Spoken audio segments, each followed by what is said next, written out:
당황한 거죠. 이 사건을 보고 예. 도대체 한국에서 무슨 일이 벌어지고 있는 거냐. 이거 한국의 성보수주의 때문 아니냐. 할 말은 하면서 같이 고민해보는 고민해보겠습니다. 세상을 보는 따뜻한 시선 정용실의 뉴스 브런치. 네, 정용실의 뉴스 브런치 듣고 계신 지금 시각 11시 31분입니다. 자, 필환경 시대를 맞아서 저희가 기후변화의 심각성을 계속 새겨보고 있고요. 또 환경 이슈 살펴보고 있습니다. 환경하자. 오늘도 서울환경운동연합의 이유리 팀장 자리해 주셨습니다. 어서 오십시오. 네, 안녕하세요. 오늘은 뭐 어떤 얘기를 좀 해볼까요? 오늘은 앞서 방송 전에 소개해 주셨던 것처럼 네. 주제는 전기요금입니다. 전기요금.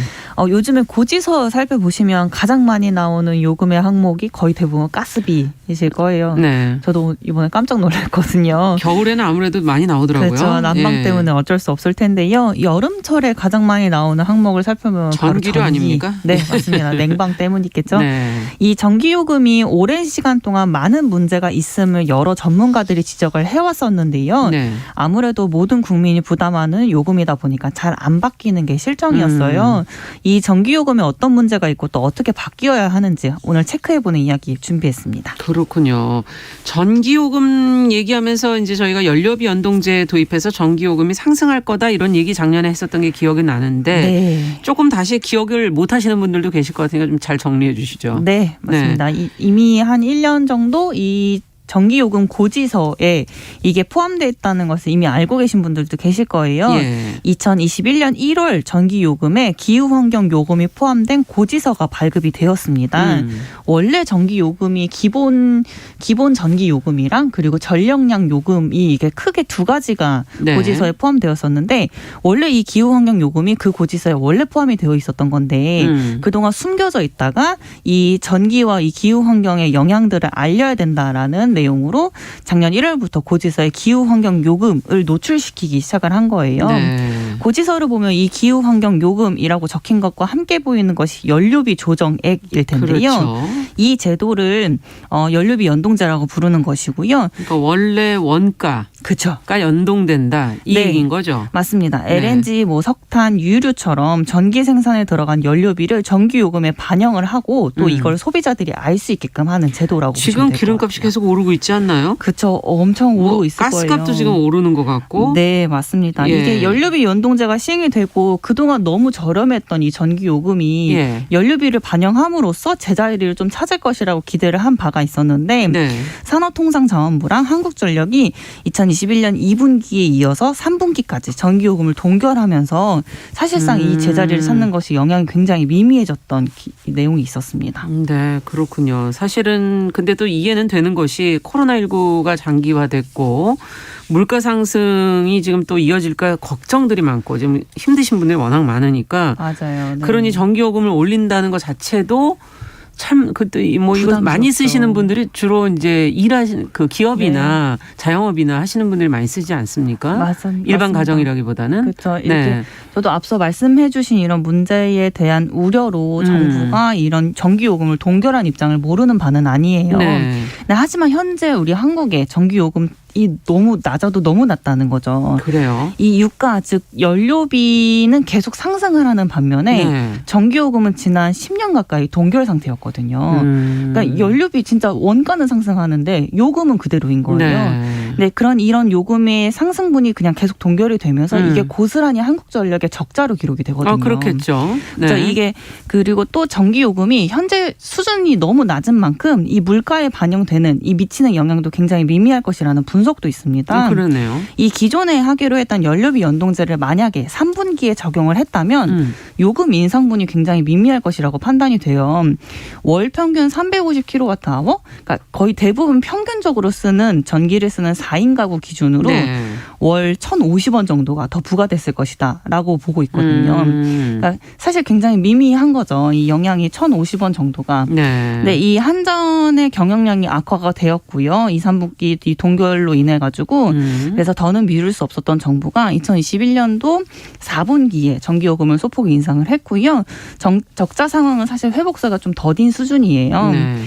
저는 생각을 하기에 코로나19 장기화가 좀 우려가 되고 그렇죠. 또 물가 상승도 고민이 됐다면 원칙대로 요금은 인상을 하고 이런 물가 상승에 타격을 입은 그런 취약계층 그리고 기업들 뭐 이런 분들에게는 별도의 지원책을 마련을 하는 게 올바른 정책 방향이라고 봅니다. 네, 그러니까 물가 이 전기요금이 오르는 것을 받아낼 수 있는 계층과 아닌 계층을 구분해가지고 전략적으로 그렇죠. 썼어야 된다. 네, 지금 그런 저는 지적이신데. 그렇게 생각합니다. 네.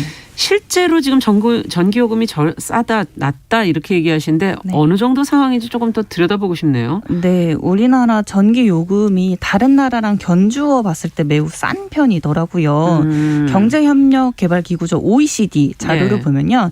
가정용, 산업용 모두 OECD 평균에 한참 못 미치는 것으로 나타나요. 국제에너지기구 자료만 보더라도 2019년 기준 한국의 가정용 전기요금은 26개국 중에 가장 싼 편으로 나타나고요. 가장 싼 편. 네. 그걸 좀 더 살펴보면 26개국 가정용 전기요금 평균보다 절반 수준으로 싼 절반 것으로, 정도? 네, 절반 정도 싼 것으로 나타났습니다. 그럼 제일 비싼 나라는 어디예요? 제일 비싼 나라가 독일이거든요. 독일. 독일은 한국보다 3배 이상 비싼 것으로 나타나요. 3배 이상. 네, 이 절반 정도 수준이 일본이나 미국에 비해서 절반 정도 수준이라고 보시면 될 것 같습니다. 네. 거의 26개국 네. 중에 평균의 절반 수준이면 굉장히 적게 내고 있다는 그런 그러네요. 평이 있을 수 있죠. 네.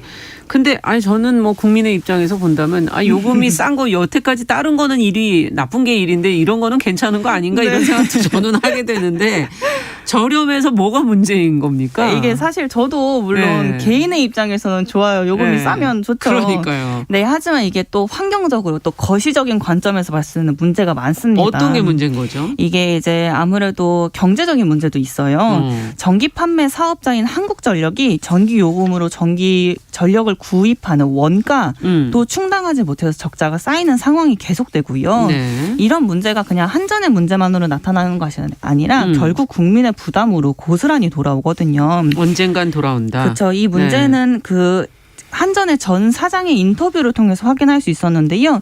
2019년에 한전 적자가 계속 누적됨에 따라서 70조 원 정도를 정부를 통해서 빌렸는데 그 엄청나게 큰 금액이죠. 이 70조 원을 빌렸는데 그 해 이자만 2조 원을 냈고요. 또 이게 국민 1인당 4만 원꼴의 부담을 지운 것이라고 인터뷰를 한 바가 있더라고요. 그러니까 이게 적자가 계속되면 결국 국민 부담으로 다가올 수밖에 없는 상황인 거죠. 지금 공기업이니까 이제 국가에 의존을 하고 있는 거군요. 그렇죠. 네. 맞습니다. 자, 그럼 기후 위기 문제하고 좀 연관해서 환경적으로 좀 들여다보죠, 이 문제도. 네, 사실 이 얘기를 하려고 그 앞선 네. 얘기들을 해왔는데 사실 이 전기요금을 현실화하는 것이 이 탄소 중립을 향한 키포인트라고 보시면 될 것 같아요. 왜 그런 건가요? 이게 그동안 원가를 제대로 반영하지 못하는 기존 전기요금 체계로 인해서 에너지 전환에 큰 걸림돌이 됐었거든요. 한국전력은 값싼 전기요금으로 적자가 쌓이는 상황이라서 재생에너지 보급을 늘리는 데에 필요한 기반 시설에 충분히 투자를 하지 못하고요. 또 현재 구조에서는 전력 사업자들도 발전 단가가 조금 높은 신재생 에너지에 대한 투자를 꺼리게 되고 그러다 보니까 기존에 있었던 석탄이나 원전에 더 의존도가 높아질 수밖에 없는 상황인 거예요. 그러니까 싼 걸 더 찾게 되는 거군요. 계속. 그렇죠. 원가를 줄여야 되니까 어떻게든. 네, 맞습니다. 해외에서 OECD에서 내놓은 보고서를 통해서도 이 내용은 확인을 할 수 있었습니다.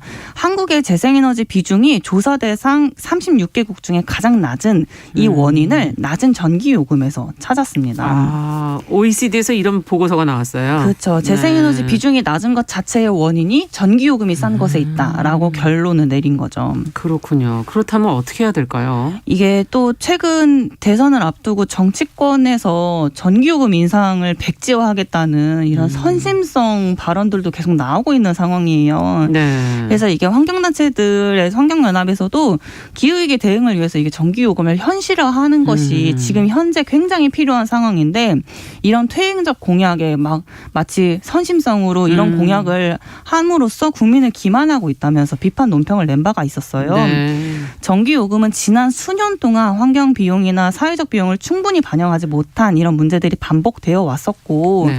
국회도 정부도 사실 국민의 인기와 표를 의식해서 전기요금 현실화를 계속 미뤄왔습니다. 그렇군요. 누군가는 총대를 메고 해야 할 일이고요. 네.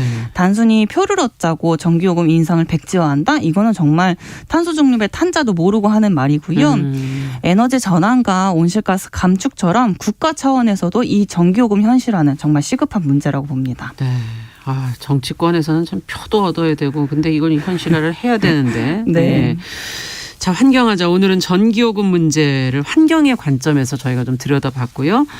서울환경운동연합 이유리 팀장님 함께했습니다. 근데 한 달 휴가 가신다고 얘기 들었어요. 네, 맞습니다. 예, 잘 다녀오시고 저희는 4월에 그러면 다시 뵙도록 하겠습니다. 감사합니다. 네, 감사합니다.